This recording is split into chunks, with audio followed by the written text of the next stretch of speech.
नमस्कार दोस्तों, ND Gohil YouTube channel में आपका हार्दिक स्वागत है।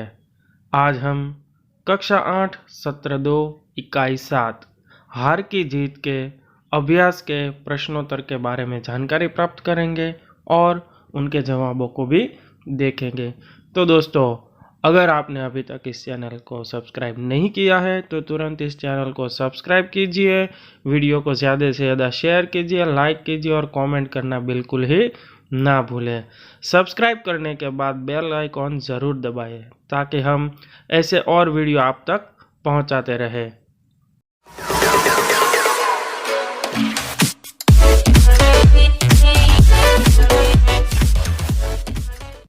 तो दोस्तों, आइए अब देखते हैं स्वाध्याय के प्रश्नोत्तर।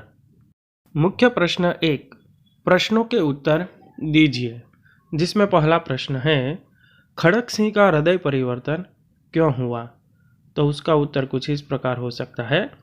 बाबा भारती ने खड़क सिंह से प्रार्थना की थी कि वह भले ही घोड़े को छल कपट करके ले जाए, परंतु इस घटना को किसी के सामने प्रकट नहीं करना। अगर इस घटना के बारे में किसी ने सुना तो लोगों का गरीब पर से विश्वास उठ जाएगा। बाबा भारती के ये शब्द खड़क सिंह के कानों में गूंजते रहे। उसे लगा कि बाबा आदमी नहीं, देवता है। उन्हें अपने नहीं, गरीबों के नुकसान की चिंता है। ऐसे अच्छे विचारों वाले पुरुष को धोखा देकर उसे ग्लानि महसूस हो रही थी। उसे लगने लगा कि बाबा को उसका घोड़ा लौटा देना चाहिए। इस प्रकार खड़क सिंह का हृदय परिवर्तन हुआ। दूसरा प्रश्न, अब कोई गरीबों की सहायता से मुंह नहीं मोड़ेगा। बाबा भारती ने ऐसा क्यों कहा। तो उसका उत्तर कुछ इस प्रकार हो सकता है। खड़क सिंह ने गरीब और अपाहिज बनकर बाबा भारती को धोखा दिया था। उन्हें डर था कि इस घटना का पता चलने पर लोग गरीबों, ज़रूरतमंदों और अपाहिजों पर विश्वास नहीं करेंगे। लेकिन खड़क सिंह जिस दिन घोड़ा ले गया था, उसी रात को घोड़ा चुपचाप अस्तबल में बांध गया था। अब खड़क सिंह के छल कपट की बात फैलने का डर नहीं था। इसलिए बाबा भारती ने कहा कि अब कोई गरीबों की सहायता से मुंह नहीं मोड़ेगा। तीसरा प्रश्न, यदि बाबा भारती की जगह आप होते तो क्या करते। उत्तर इस प्रकार हो सकता है। यदि बाबा भारती की जगह मैं होता तो मैं भी बाबा भारती की तरह इस बात को छुपाने का प्रयास करता, क्योंकि आजकल वैसे भी लोग एक दूसरे पर कम विश्वास रखते हैं। उसमें अगर ऐसी घटनाएं लोगों के सामने आए तो लोग कभी भी किसी का भरोसा नहीं करेंगे। इसलिए शायद मैं भी बाबा भारती की तरह ही घोड़े का त्याग करने की कोशिश करता। दोस्तों, यहाँ पर तो मैंने अपने विचार लिखे हैं। आप अपने विचारों से भी इस उत्तर को लिख सकते हैं। चौथा सवाल, इस घटना को किसी के सामने प्रकट न करना, ऐसा बाबा भारती ने क्यों कहा। उत्तर कुछ इस प्रकार हो सकता है। बाबा भारती के हृदय में दीन दुखियों के प्रति अपार करुणा थी। उन्होंने अपाहिज बने खड़क सिंह की करुण पुकार सुनकर उसकी मदद की, लेकिन उनके इस दयालुपन का लाभ उठाकर खड़क सिंह ने उन्हें धोखा दिया था। बाबा भारती को लगा कि अगर खड़क सिंह की इस धोखेबाजी का पता लोगों को लग जाएगा तो लोग किसी गरीब या दीन दुखी पर विश्वास नहीं करेंगे, फिर कोई अपाहिज की सहायता नहीं करेगा। यही सोचकर बाबा भारती ने खड़क सिंह से इस घटना को किसी से न कहने के लिए कहा था। मुख्य प्रश्न 2, मान लो आपके गांव की बैंक में लूट हुई। लूट किस गलती के कारण हुई होगी। लुटेरे कौन हो सकते हैं, इस घटना का अनुमान लगाइए और लूट या चोरी से बचने के लिए क्या क्या सावधानी रखनी चाहिए, अपने दोस्तों के साथ चर्चा कीजिए। तो दोस्तों, यहाँ पर हमने चर्चा के रूप में कुछ संवाद लिखे हैं, तो आइए उसको देखते हैं। रोहन कहता है, अरे सुनील, तुमने सुना कल रात को हमारे गांव के बैंक को लूटा गया है? सुनील: हाँ, अभी मुझे किसी ने कहा। गौरव: बैंक में तो चौकीदार भी है, फिर भी लूट हो गई? रोहन: हाँ, सुना है वे लोग इधर उधर घूमते ही रहते हैं, अपने काम में पूरा ध्यान नहीं देते, तो फिर लूट होना स्वाभाविक है।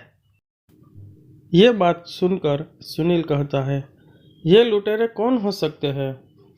गौरव कहता है, मुझे लगता है ये वही लोग हैं जो आजकल आसपास के गांवों में चोरी और लूट मचा रहे हैं। रोहन कहता है, हाँ, मुझे भी यही लगता है। सुनील कहता है, ये तो कोई भी हो सकते हैं, लेकिन है बड़े शातिर और हिम्मतवान। गौरव कहता है, हाँ, है तो कुछ ऐसा ही, क्योंकि पिछले कुछ महीनों से चोरी और लूट की वारदातें हो रही है, मगर पुलिस इनको पकड़ नहीं पा रही। रोहन कहता है, यह तो ठीक है, पर इन सब से बचा कैसे जाए? इस पर सुनील कहता है, इनसे बचने के लिए बैंक में सीसीटीवी कैमरे लगाए जा सकते हैं। चौकीदारों की मात्रा बढ़ाकर उन्हें शस्त्र से सुसज्ज करना चाहिए। तो ऐसे कुछ उपाय करने से शायद ऐसी घटनाओं से बचा जा सकता है। मुख्य प्रश्न 3, परिच्छेद पढ़कर प्रश्नों के उत्तर दीजिए। यहाँ हमें कुछ प्रश्न दिए गए हैं और उनके साथ कुछ पेटा प्रश्न भी दिए गए हैं।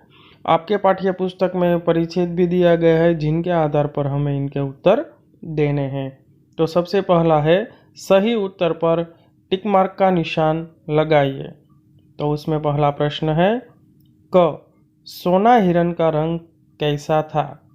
तो उसका उत्तर है सुनहरा।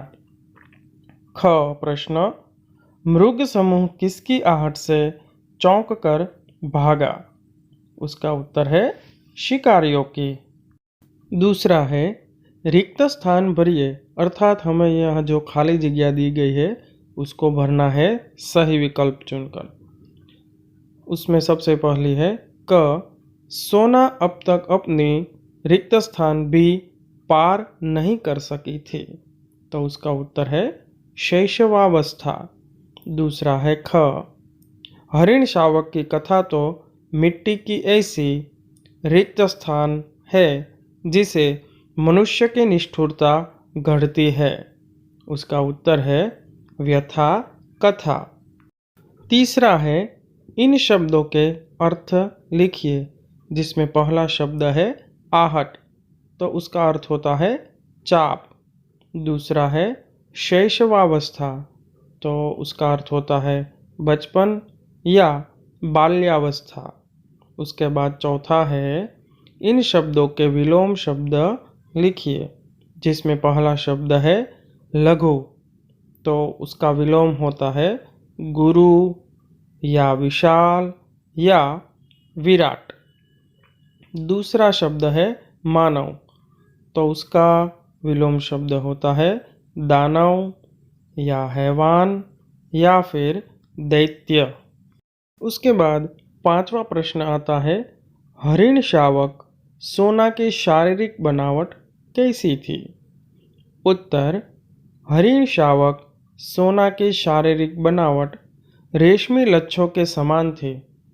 उसका कोमल शरीर लघु था, मुंह छोटा सा था और बड़ी बड़ी आंखें पानीदार थी। मुख्य प्रश्न 4, एक दिन बादशाह अकबर ने अपने दरबारियों से पूछा, बताओ दुनिया में सबसे अधिक शक्तिशाली कौन है? दरबारियों का जवाब क्या होगा? कहानी आगे बढ़ाइए। तो दोस्तों, यहाँ पर हमें इस परिस्थिति के आधार पर कहानी आगे बढ़ानी है। तो आइए कहानी आगे बढ़ाने की कोशिश करते हैं। दुनिया में सबसे अधिक शक्तिशाली कौन है? अकबर के इस प्रश्न के उत्तर में किसी दरबारी ने हाथी को सबसे अधिक शक्तिशाली बताया, तो किसी ने शेर को। इस तरह दरबारियों ने अपने अपने ढंग से जवाब दिए। जब इसका उत्तर देने के लिए बीरबल से कहा गया, तब उन्होंने सूरज को सबसे अधिक शक्तिशाली बताया। अकबर ने पूछा, कैसे? तब बीरबल ने यह कहानी सुनाई। एक बार हवा, पानी और सूरज में बहस छिड़ी। तीनों स्वयं को सबसे अधिक शक्तिशाली बता रहे थे। एक देवदूत ने उन तीनों की बातें सुनी। उसने कहा, देखो, वह यात्री कोट पहनने जा रहा है। जो उसका कोट उतरवा दे वही सबसे अधिक शक्तिशाली है। सबसे पहले हवा आगे बढ़ी और तेज चलने लगी। उसने तूफानी रूप ले लिया। यात्री का कोट फफड़ाने लगा। उसने हाथ से कसकर कोट को पकड़ रखा। आखिर हवा ने हार मान ली। अब पानी ने अपनी ताकत दिखानी शुरू कर दी। जोर की बारिश होने लगी। यात्री पूरी तरह भीग गया, पर उसने कोट नहीं निकाला। अंत में सूरज की बारी आई। इतनी तेज धूप निकली कि यात्री गर्मी सहन न कर सका। वह पसीना पसीना हो गया। परेशान होकर उसने कोट उतार दिया। सबने सूरज की शक्ति का लोहा मान लिया। बादशाह ने भी बीरबल की बात का समर्थन किया। तो दोस्तों, अगर यह वीडियो आपको अच्छा लगा हो तो इस चैनल को तुरंत सब्सक्राइब करें और बेल आइकन दबाना बिल्कुल ना भूलें। वीडियो को ज़्यादा से ज़्यादा शेयर करें, लाइक करें और कमेंट करना बिल्कुल ही ना भूलें।